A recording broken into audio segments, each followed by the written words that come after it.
and you're coming into contact, you have to slow your body down to allow the racket to win the race. All right, guys, today we're going to talk about the 5 reasons why you may be struggling to get that perfect forehand follow-through.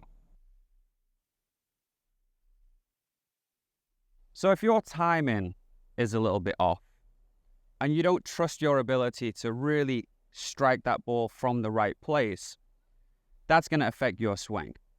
Because if you're thinking, well, the ball's going to be somewhere in this 2-foot range, so you're going to swing through it not knowing where that ball's going to be, you're going to hang on to the shot for a long time. You're going to end up with these kind of follow-throughs where everything's a little bit locked and a little bit pushed and extended for too long.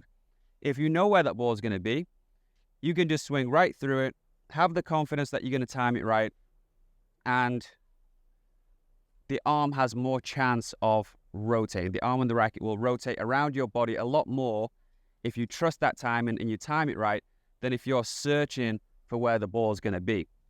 Now, this is going to be more for, beginners. The more of a beginner you are, the more you're going to struggle with this. But it's the same at my level. If I'm playing against Alcaraz, I wouldn't know where that ball is going to be. If he hits a heavy forehand to me, I'm going to be like, it's going to be somewhere in here, right? I'm not going to be like, okay, got this. You're going to be pushing through that strike a little bit if you feel like you're going to struggle to time that shot. However, for me, I'm not going to push through a 2 or 3 foot window going, it's somewhere in here. I'm not going to do that. I'm going to try and maybe lengthen that strike, that contact point, that window for maybe, let's say, a foot.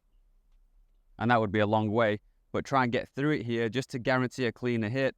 But once I get to a certain point, I'm going to allow it to rotate around my body because I know that's the most efficient way to move my body and the racket. So don't push forever just because you're worried about timing. You can increase that window, but you still have to be able to finish off the shot and rotate the arm and the racket.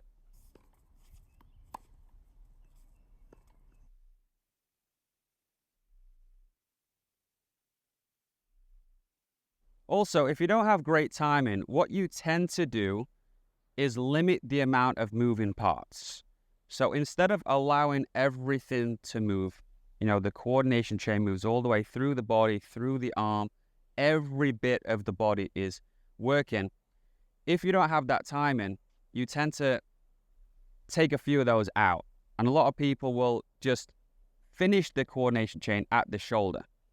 So if I do this, I don't have to really use many parts of the coordination chain. I might be using my body a little bit, but as far as the arm goes, I'm just keeping the shoulder locked and making sure that it's the shoulder that's hitting the shot. So if you struggle with timing, quite often people make the shot easier by reducing the amount of moving parts there are, which helps, but it's going to limit your ability to really effortlessly move the racket around your body.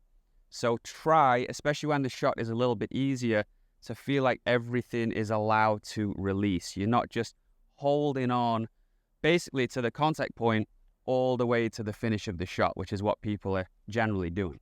All right, number 2, you don't know how to slow your body down. Everyone knows how to speed it up.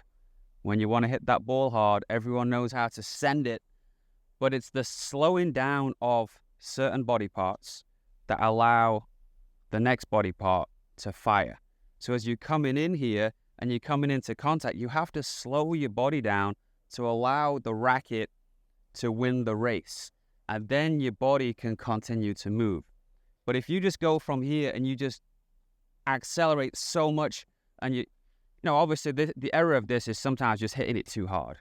But however hard you're hitting it, you need to be able to come in here and relax, slow things down to allow the arm to rotate. If you just go full send and you accelerate and you don't slow anything down, that's when we get these kind of follow-throughs or these kind of follow-throughs. So see if you can go as fast as you want to go, the appropriate speed, but you have to relax and understand that you have to slow things down to allow the next link in the chain to be fired.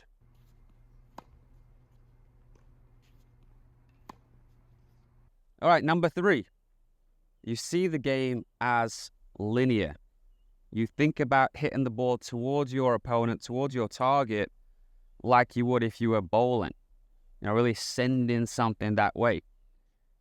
Once you understand that tennis is a rotational sport, and we can talk about other shots being rotational. Same thing with the serve. People will send the racket towards where they want the ball to go instead of rotating the arm around the body.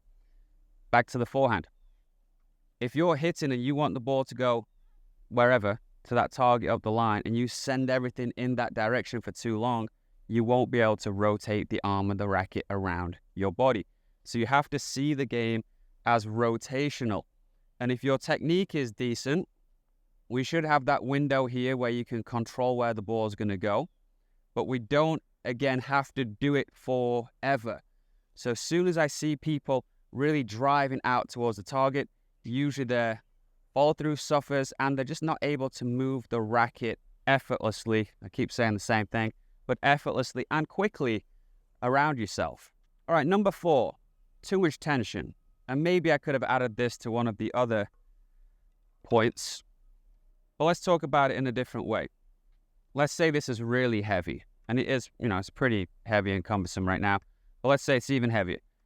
I would want to move this around my body in the most efficient, effortless way possible. And it's going to make me want to rotate it here to make it feel light and just comfortable swinging it.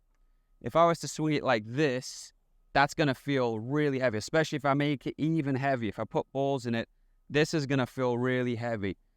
I want to feel like I can release everything. In order to do that, I can't have too much tension. If there's too much tension, you're going to be holding on to the shot for too long. You're not going to move it like I'm doing right here. So think about that when you're swinging the racket. You don't want to be so tight that you're muscling it. Allow the arm and the racket to swing freely. And what you'll find is it usually finds a very efficient path. All right, so number 5 would be your grip. Whatever grip you're using, I don't care if it's Eastern, semi-Western, or whatever. I'm talking about getting a firm grip on the racket. I think that the idea of holding the racket really loose is overrated. When I'm holding it, I think I'm holding it about a 7 out of 10 when I strike the ball. And if I am stable and strong and I feel like my hand is being used at the point of contact, I can move the racket head with my fingers a little bit. I can work the racket head through the contact point.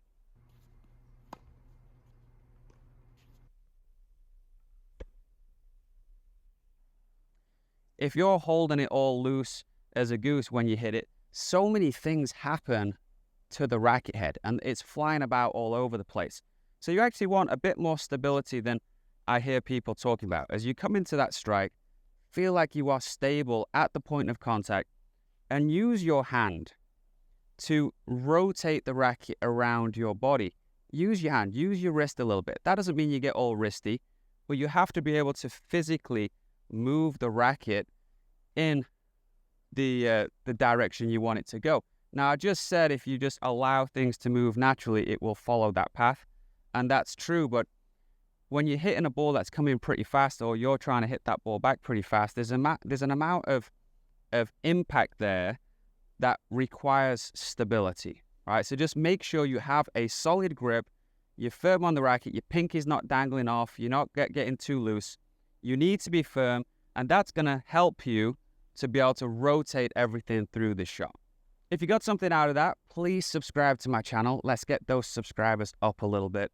Also, like and comment. Always like reading what you have to say. Let me know what you think to this video. Also, if you're looking for more information on this subject, check out this video. I talk about some little things you can focus on to really make sure you're getting the perfect follow through, and it goes really well with the video I've just made. All right, talk to you soon.